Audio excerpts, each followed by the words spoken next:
historical substantiation, not what the people believed in, but what actually happened. Which is why I'm asking for eyewitness testimony. Yeah, so you're saying if there's no eyewitness testimony, it did not happen. I'm saying that the first source that we go to is eyewitness testimony. And if we don't have eyewitness testimony, that's what's mentioned. You can have somebody who essentially met an eyewitness or somebody who met somebody that was an eyewitness and so on and so forth. There can be sources like that as well. Yeah, but that eyewitness testimony is not the only evidence that something existed or happened. If we take Alexander the Great, we don't have historical facts about him until 400 years later. But people don't deny that Alexander the Great existed. Yeah, and so that's why, because you cannot say that it's just because we don't have historical accounts of eyewitnesses does not make it true. So you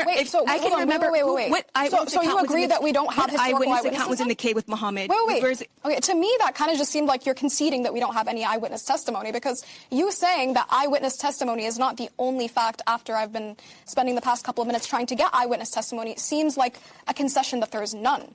So I'm just going to ask simply, do we have well-established eyewitness testimony to the crucifixion? I would like a yes or no, if that's okay. Yes, we have the Gospels. Okay, and can you prove that the Gospels are eyewitnesses? Can you prove that Muhammad had an eyewitness in the cave? That's a... Wow. Kora. Wow.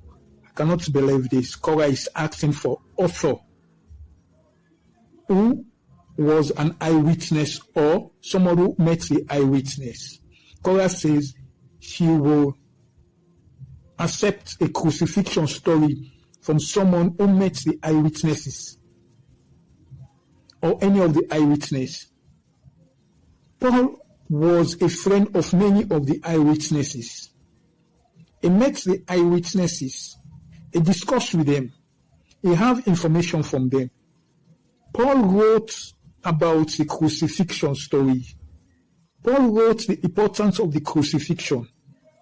He wrote about the importance of Christ's crucifixion.